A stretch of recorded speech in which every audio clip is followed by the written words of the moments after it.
رمضان کریم، رمضان کریم۔ ایک سوال انہوں نے یہ پوچھا کہ کون سے کام بھولے سے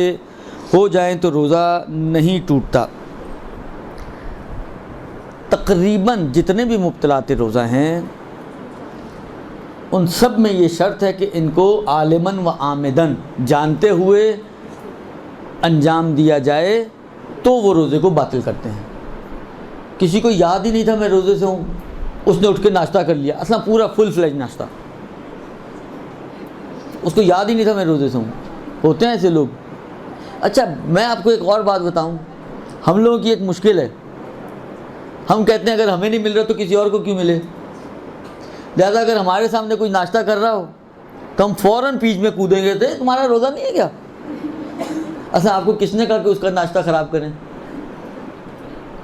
مگر آپ کا کیا خیال ہے، اس ناشتے سے اس کا روزہ باطل ہوگا؟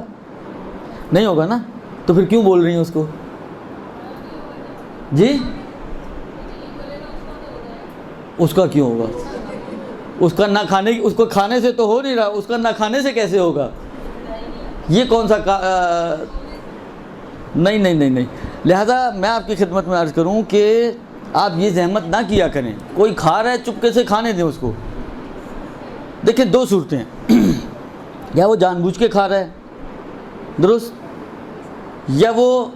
بھولے سے کھا رہا ہے۔ حالانکہ جان بوجھ کے کھائے گا تو ٹیبل پہ بیٹھ کے نہیں کھائے گا، یا تو روزہ رکھا ہوا ہی نہیں ہوگا اس لیے کھا رہا ہوگا، اور آپ کو بھی پتہ ہوگا کہ مسجد سے ہوتے ہیں بہت سارے شوہر حضرات نہیں رکھتے ہیں، یا گھر کے مرد نہیں رکھتے ہیں جن کے تھوڑا ہارڈ ورکنگ ٹائپ کے کام ہیں جن کے،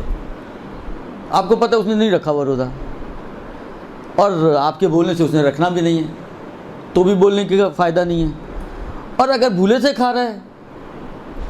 تو اگر آپ کو نہیں مل رہا تو اس کو کھانے دیں۔ یہ کیا بات ہوئی کہ اگر آپ کو نہیں مل رہا تو کسی کو بھی نہ ملے؟ لہٰذا اگر کوئی شخص بھولے سے کھا لے یا پی لے، بچیاں آتی ہیں اسکول کالج سے آتی ہیں، آج کل تو خیر چھٹیاں ہیں، لیکن آتی ہیں بالآخر آتے ہی سیدھی گئیں فریج کھولا پانی پی لیا، ادھر سے ہی ماں نے چیخ مار دیا، یہ تمہارا تو روزہ تھا، اصل ضرورت نہیں بولنے کی۔ لہٰذا اگر کسی کو آپ کھاتے پیتے دیکھیں اور آپ کو اندازہ ہو کہ یہ بھولے سے کھا پی رہا ہے تو آپ کو بولنے کی ضرورت نہیں ہے، اس کو کھانے پینے دیں،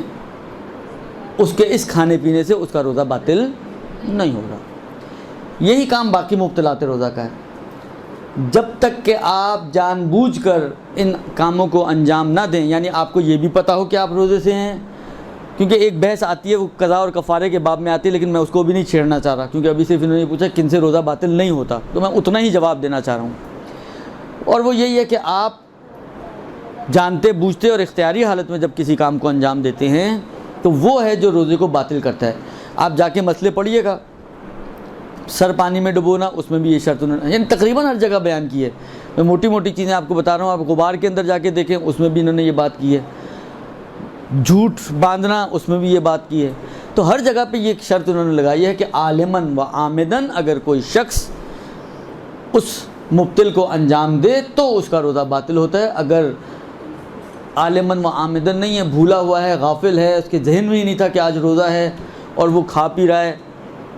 روزہ رکھ کے بھول گیا ہے، اور پھر مثلا کھانا کھا لیا اس نے، پانی پی لیا، چائے بنائی، اس کے سر میں درد شروع ہوا، اس نے کہا یار آج صبح سے چائے نہیں پی، گیا جا کے چائے بنائی اور چائے پی رہے۔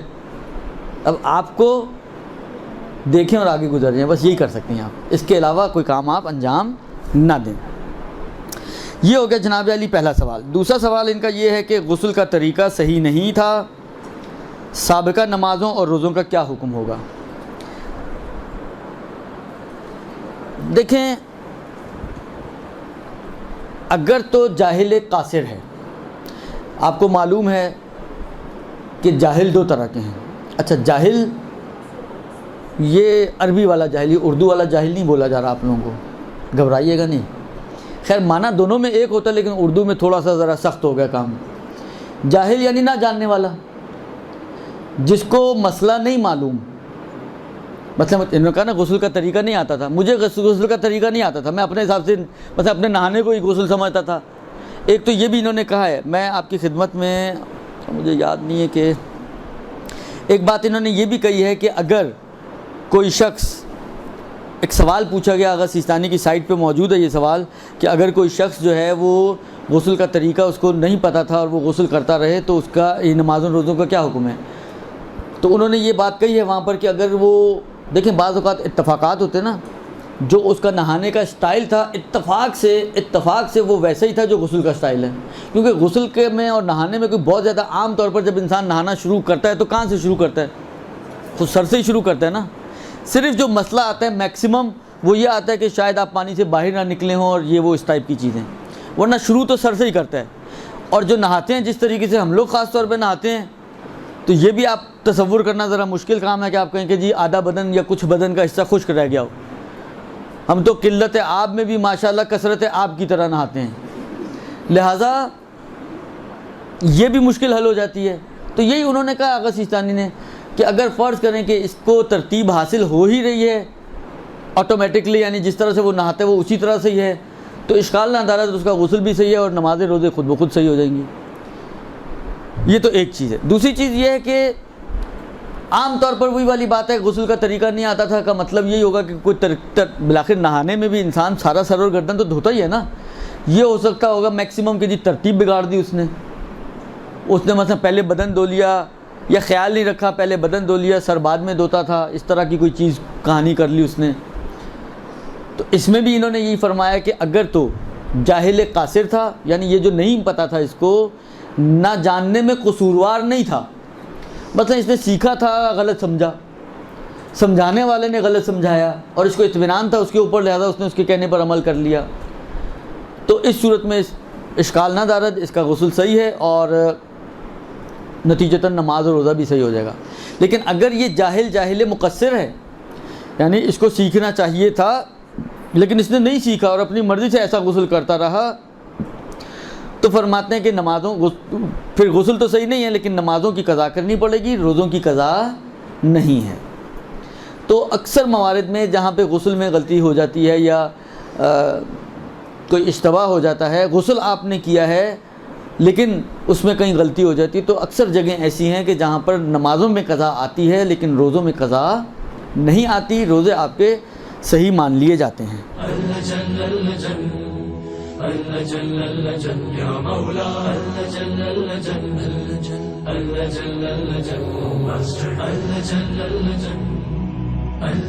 يا صاحب السماء